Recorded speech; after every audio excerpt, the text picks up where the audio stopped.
ಅಂಗನವಾಡಿ ಕಟ್ಟಡವನ್ನ ಸ್ಥಳಾಂತರ ಮಾಡಿದ್ದಕ್ಕೆ ವಿರೋಧಿಸಿ ಗಲಾಟೆಯಾಗಿದೆ. ಇದು ಹಾಸನದಲ್ಲಿ ನಡೆದಿರುವಂತಹ ಘಟನೆ. ಹಾಸನ ಜಿಲ್ಲೆಯ ಹೊಳೆನರಸೀಪುರ ತಾಲೂಕಿನ ಒಂದು ಗ್ರಾಮ. ಆ ಗ್ರಾಮದ ಹೆಸರು ಜವರಿಕೊಪ್ಪಲು ಅಂತೇಳಿ. ಜವರಿಕೊಪ್ಪಲುವಿನಲ್ಲಿ ಎರಡು ಗುಂಪುಗಳ ಮಧ್ಯೆ ಗಲಾಟೆ ನಡೆದಿದೆ. ಹಾಸನ ಜಿಲ್ಲೆಯ ಹೊಳೆನರಸೀಪುರ ತಾಲೂಕಿನ ಗ್ರಾಮ ಇದು. ಅಂಗನವಾಡಿ ಕಟ್ಟಡವನ್ನ ಸ್ಥಳಾಂತರ ಮಾಡಿದ್ದಕ್ಕೆ ವಿರೋಧಿಸಿ ಗಲಾಟೆಯಾಗಿದೆ. ಶಿಥಿಲಗೊಂಡಿದ್ದಂತ ಅಂಗನವಾಡಿ ಕಟ್ಟಡವನ್ನ ಸ್ಥಳಾಂತರ ಮಾಡಲಾಗಿದೆಯಂತೆ. ಬೇರೆ ಸ್ಥಳವನ್ನ ಗುರುತಿಸುವ ವಿಚಾರದಲ್ಲಿ ಪರಸ್ಪರ ಗಲಾಟೆ ಆಗಿದೆ ಅಂತೇಳಿ ತಿಳಿದು ಬಂದಿದೆ. ಅಧಿಕಾರಿಗಳು ಸ್ಥಳ ಪರಿಶೀಲನೆ ಮಾಡುವಂತ ಸಂದರ್ಭದಲ್ಲೇ ಗಲಾಟೆ ಆಗಿದೆ. ರಾಮೇಗೌಡ, ಲಕ್ಷ್ಮೇಗೌಡ ಹಾಗೂ ಆತನ ಸಹೋದರರು ಜೊತೆಗೆ ಗ್ರಾಮದ ಇತರೆ ಜನರ ನಡುವೆ ನಡೆದಂತಹ ಗಲಾಟೆ ಇದು. ಹಳ್ಳಿ ಮೈಸೂರು ಠಾಣಾ ವ್ಯಾಪ್ತಿಯಲ್ಲಿ ಪ್ರಕರಣ ನಡೆದಿದೆ.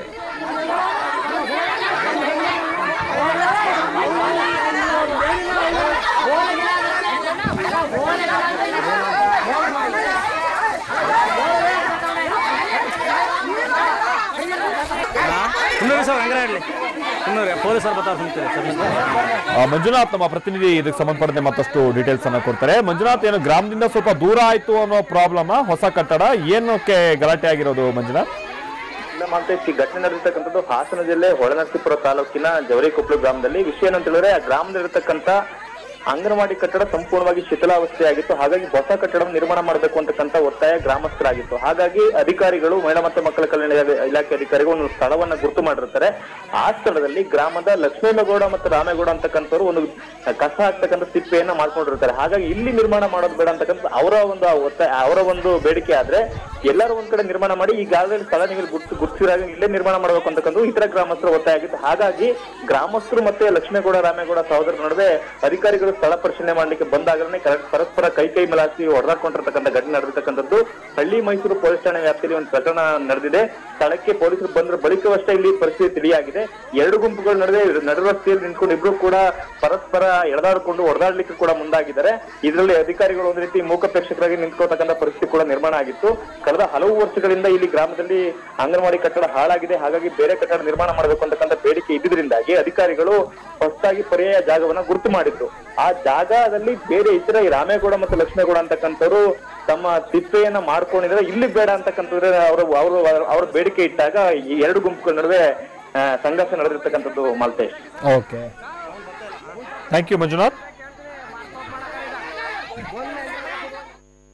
ಉದ್ಘಾಟನೆಗೂ ಮುನ್ನವೇ ಲೋಕೋಪಯೋಗಿ ಇಲಾಖೆಯ ಕಚೇರಿಯ ಕಟ್ಟಡ ಭಾರೀ ಮಳೆಗೆ ಸೋರೋದಕ್ಕೆ ಆರಂಭಿಸಿದೆ. ಯಾವ ಮಟ್ಟಿಗೆ ಕಳಪೆ ಕಾಮಗಾರಿಗಳು ನಡೆಯುತ್ತೆ, ಅದು ಕೂಡ ಲೋಕೋಪಯೋಗಿ ಇಲಾಖೆಯ ಕಟ್ಟಡ ಅಂತೆ. ದಕ್ಷಿಣ ಕನ್ನಡ ಜಿಲ್ಲೆ ಪುತ್ತೂರಿನಲ್ಲಿ ಕಳೆದ ವರ್ಷದ ಸಂದರ್ಭದಲ್ಲಿ ಇಲಾಖೆಯ ಹೊಸ ಕಟ್ಟಡ ನಿರ್ಮಾಣವನ್ನು ಆರಂಭಿಸಲಾಗಿತ್ತು. ಪಿಡಬ್ಲ್ಯೂಡಿ ಇಲಾಖೆಯ ಹೊಸ ಕಟ್ಟಡ ನಿರ್ಮಾಣವನ್ನು ಆರಂಭಿಸಲಾಗಿತ್ತು. ಸುಮಾರು 1,20,00,000 ರೂಪಾಯಿ ವೆಚ್ಚದಲ್ಲಿ ಇಲಾಖೆಯ ಉಪವಿಭಾಗೀಯ ಕಚೇರಿಯ ಕಟ್ಟಡವನ್ನು ನಿರ್ಮಿಸಲಾಗಿತ್ತು. ಉದ್ಘಾಟನೆಗಾಗಿ ಅಂತಿಮ ಹಂತದ ಕಾಮಗಾರಿಯನ್ನ ಈಗ ನಡೆಸಲಾಗ್ತಾ ಇದೆಯಂತೆ. ಅಂದ್ರೆ ಫಿನಿಶಿಂಗ್ ವರ್ಕ್ ಎಲ್ಲ ಆಗಿದೆ, ಸಣ್ಣ ಪುಟ್ಟ ಕೆಲಸಗಳು ಬಾಕಿ ಇದೆ ಅಂತ ಕಾಣಿಸುತ್ತೆ. ಆದ್ರೆ ಅದಕ್ಕೂ ಮೊದಲೇ ಮಳೆಗೆ ಕಾಮಗಾರಿಯ ಅಸಲಿ ಬಣ್ಣ ಬಯಲಾಗಿದೆ. ಕೋಟಿಗಟ್ಟಲೆ ವೆಚ್ಚ ಮಾಡಿ ನಿರ್ಮಿಸಿದಂತ ಕಟ್ಟಡದಲ್ಲೇ ನೀರು ಸೋರಿಕೆ ಆಗ್ತಾ ಇದ್ರೆ ಇದರ ಗುಣಮಟ್ಟ ಹೇಗಿರ್ಬೇಕು ಅಂತ ಜನ ಮಾತನಾಡ್ಕೊಳ್ತಾ ಇದ್ದಾರೆ.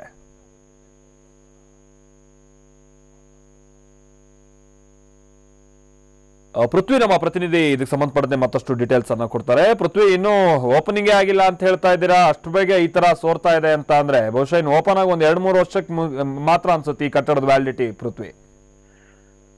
ಮಲ್ತೇಶ್, ಪ್ರಮುಖವಾಗಿ ಇಲ್ಲಿ ಲೋಕೋಪಯೋಗಿ ಇಲಾಖೆಯ ಕಚೇರಿಯನ್ನ ಅಂತ ಹೇಳಿ ಗಮನಿಸಬಹುದಾಗಿದೆ. ಯಾಕಂತ ಹೇಳಿದ್ರೆ ಲೋಕೋಪಯೋಗಿ ಇಲಾಖೆ ಅಂತ ಹೇಳಿದ್ರೆ ಇಂತಹ ಸಾವಿರಾರು ಕಟ್ಟಡಗಳನ್ನ ಹೊರಗಡೆ ಕಟ್ಟಿ ಅದರ ಒಂದು ಆಯುಷ್ಯವನ್ನು ಕೊಡುವಂತದ್ದು, ಮತ್ತೆ ಅದರ ಗಟ್ಟುಮುಟ್ಟಾಗಿ ಅದನ್ನ ಕಟ್ಟಿ ಸಮಾಜಕ್ಕೆ ಒಂದು ಒಳ್ಳೆ ಕಟ್ಟಡವನ್ನ ಕೊಡುವಂತಹ ಈ ಇಲಾಖೆ. ಸೊ ಆ ಇಲಾಖೆಯ ಕಚೇರಿಯೇ ಈ ರೀತಿ ಸೋರಿಕೆ ಆಗಿರೋಂಥದ್ದು ಈಗ ಜನರಲ್ಲಿ ದಿಗ್ಭ್ರಮೆಯನ್ನ ಉಂಟಿಸಿರೋಂಥದ್ದು. ಅಂದ್ರೆ ಇವರು ಕಟ್ಟಿರುವಂತಹ ಬೇರೆ ಕಟ್ಟಡಗಳನ್ನ ಹೇಗೆ ನಾವು ನಂಬ್ಕೊಂಡು ಅದ್ರ ಒಳಗಡೆ ಹೋಗ್ಬೋದು ಅನ್ನೋ ಒಂದು ರೀತಿನಲ್ಲಿ ಜನರಲ್ಲಿ ಈಗ ಆಕ್ರೋಶವನ್ನ ವ್ಯಕ್ತಪಡಿಸ್ತಾ ಇದ್ದಾರೆ. ಸುಮಾರು ಇದು 2 ಕೋಟಿ ವೆಚ್ಚದಲ್ಲಿ ಈ ಲೋಕೋಪಯೋಗಿ ಇಲಾಖೆಯ ವಿಭಾಗೀಯ ಕಚೇರಿ ನಿರ್ಮಾಣ ಕಾರ್ಯ ಇದು 2017ರಿಂದ ಆಗ್ತಾ ಇತ್ತು. ಇನ್ನೂ ಕೂಡ ಹೆಚ್ಚು ಕಡಿಮೆ ಕಂಪ್ಲೀಟ್ ಆಗಿದೆ. ಆದ್ರೆ ಉದ್ಘಾಟನೆ ಒಂದು ಬಾಕಿ ಇರೋಂಥದ್ದು. ಆದ್ರೆ ಈಗ ಏನು ದರಕರ ಸುರಿತಾ ಇರೋಂತ ಮಳೆಗೆ ಈ ಒಂದು ಕಟ್ಟಡದ ಕಾಮಗಾರಿಯ ಒಂದು ಬಂಡವಾಳ ಬಯಲಾಗಿರೋ ಅಂತದ್ದು. ಸೊ ಇದರ ಮೇಲ್ಭಾಗ ಕಂಪ್ಲೀಟ್ ಆಗಿ ಯಾವ ರೀತಿ ಒಂದು ಕಳಪೆಯಾಗಿ ನಿರ್ಮಾಣ ಆಗಿದೆ ಅನ್ನೋದನ್ನ ಈಗ ಅಲ್ಲಿ ಸೋರಿಕೆ ಆಗ್ತಾ ಇದೆ. ಸೊ ಸೋರಿಕೆಯ ದೃಶ್ಯಾವಳಿಗಳನ್ನ ನೋಡಿದ್ರೆ ನಾವು ಗಮನಿಸಬಹುದು ಎಷ್ಟರ ಮಟ್ಟಿಗೆ ಇದು ಗುಣಮಟ್ಟವಾಗಿದೆ ಅಂತ ಹೇಳಿ. ಸದ್ಯಕ್ಕೆ ಈ ಬಗ್ಗೆ ಕಾನೂನು ಕ್ರಮ ಕೈಗೊಳ್ಳಬೇಕು ಅಂತ ಹೇಳಿ ಅಲ್ಲಿನ ಸ್ಥಳೀಯರು ಒಂದು ಆಗ್ರಹ ಮಾಡ್ತಾ ಇದ್ದಾರೆ. Thank you Prithvi.